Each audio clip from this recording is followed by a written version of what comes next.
ज़मीन यूनिवर्सिटी के नाम कर देना चाहिए, चाहे वो सरकारी रही हो चाहे किसी की रही हो, लेकिन उन्होंने ऐसा नहीं किया।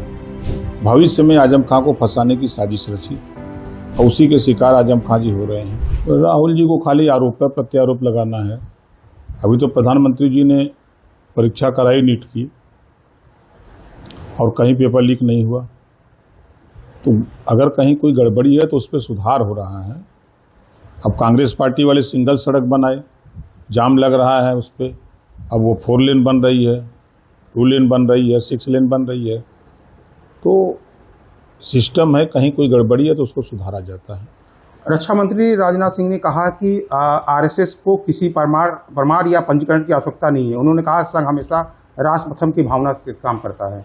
सही कहा राजनाथ जी कि कोई भी व्यक्ति अगर राष्ट्र को प्रथम रख करके काम करता है तो वो राष्ट्र प्रेमी होता है, राष्ट्र के समर्पित रहता है। राहुल गांधी ने कहा युवाओं के लिए रोजगार और अवसर के अधिकांश रास्ते बंद हो चुके हैं। अब पेपर लीक जैसी घटना ईमानदार छात्रों के साथ अन्याय है। अब राहुल पे कहा कहें उत्तर प्रदेश में 9 लाख नौजवानों को सरकारी नौकरी दी गई, 5 लाख रुपया बिना गारंटी बिना ब्याज का लोन दे करके लाखों नौजवानों को जो है बिजनेस धंधा करने के लिए पैसा दिया गया, बैंकों से ऋण दिलाया गया। ये तो राहुल को दिखाई नहीं दे रहा है। राहुल को सिर्फ बयानबाजी दिखाई देता है। 20 जुलाई को अनशन समाप्त करेंगे सोनम वांगचुक। सामाजिक कार्यकर्ता सोनम वांगचुक ने कहा कि सांसद मार्च में भाग लेने के बाद 20 जुलाई को अपना अनिश्चितकालीन अनशन समाप्त करेंगे। वो तो स्वतंत्र हैं, जब चालू करें जब बंद करें वो तो स्वतंत्र है खुद है।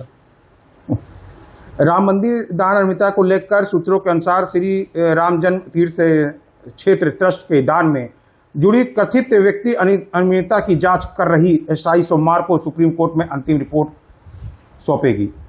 निश्चित है कि जब सुप्रीम कोर्ट ने डिमांड किया है कि एसआईटी अपनी रिपोर्ट हमारे यहाँ सौंपे, तो एसआईटी सुप्रीम कोर्ट अपनी रिपोर्ट सौंपेगी। बद्रीनाथ मंदिर के पूर्व अधिकारी के यहाँ एसआईटी का छापा पड़ा है। उन्होंने ठिकाने पर विदेशी मुद्रा, महंगा केसर और अन्य सामान बरामद किया। पूछताछ के बाद उन्हें गिरफ्तार भी किया है बद्रीनाथ मंदिर। निश्चित है कि कानून कोई भी अपने हाथ में लेगा, गलत कानून काम करेगा तो कानून उनके साथ अपना काम करता है।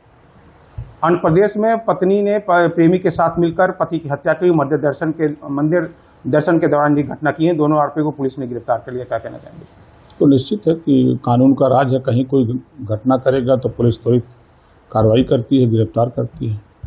गाजीपुर गैंगरेप की हत्या में सुप्रीम कोर्ट सख्त है। 4 वर्षीय बालक को सुप्रीम कोर्ट ने निजी अस्पताल पर तत्काल लगाई है, जिन्होंने इलाज के लिए किया है, और तत्काल संभव हो अस्पताल भेजना चाहिए। इस पर क्या कहेंगे? 4 वर्ष के साथ हम इसकी निंदा करते हैं, ऐसा नहीं होना चाहिए। जिन लोगों ने किया है उनके खिलाफ कड़ी से कड़ी कार्रवाई सरकार करेगी। मध्य प्रदेश के यूसीसी पर सीएम ने कहा है कि हिंदू और मुस्लिम के लिए अलग अलग कानून नहीं होना चाहिए, सभी नागरिकों के समान कानून होना चाहिए। जब राम एक शादी कर सकेंगे तो रहीम 4 शादी क्यों?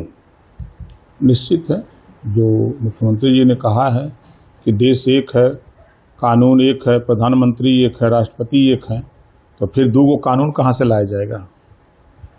उन्होंने 3 तलाक की भी बात कहा है कि कानून सिर्फ कार्रवाई हटेगी, 3 तलाक कहने से कोई तलाक नहीं होता। जो कानून पास है देश संविधान से चल रहा है, और कानून से हट करके कोई काम करेगा तो फिर निश्चित है कि उसके खिलाफ कानून भी काम करेगा। कांग्रेस सांसद मोहम्मद जावेद ने बयान दिया है कि उन्होंने कहा कि उर्दू हिंदुस्तानी की भाषा है, ये बाहर से नहीं आई, जबकि संस्कृत और अंग्रेजी बाहर से आई। उन्होंने ये भी कहा है कि हिंदी और उर्दू भारत की अपनी भाषाएं हैं, उन्हें समाप्त नहीं किया जा सकता है। सही कहा है। संस्कृत और अंग्रेजी बाहर आने की बात कह रहे हैं, बाहर से आई है। अब देखिए, उनका अपना मत है और देश की राष्ट्रभाषा हिंदी है, पूरे देश में हिंदी लोग बोलते हैं, और निश्चित है कि अंग्रेजी का प्रचलन जो है वो विदेशी लोगों के द्वारा शुरू किया गया था। जवाहर यूनिवर्सिटी की बात करें कि रामपुर के संस्था पर बुलडोजर चलाया गया है, 40 से 38 बिल्डिंग पर आरोप लगाया गया। लीगल आरोप क्या? इस पर क्या कहते हैं? समाजवादी पार्टी के नेता की देन है। माननीय अखिलेश यादव जी सरकार में रहते हुए माननीय मुलायम सिंह जी अगर ज़मीन उनको दिए तो ज़मीन यूनिवर्सिटी के नाम कर देना चाहिए, चाहे वो सरकारी रही हो चाहे किसी की रही हो, लेकिन उन्होंने ऐसा नहीं किया, बल्कि भविष्य में आजम खां को फंसाने की साजिश रची और उसी के शिकार आजम खां जी हो रहे हैं।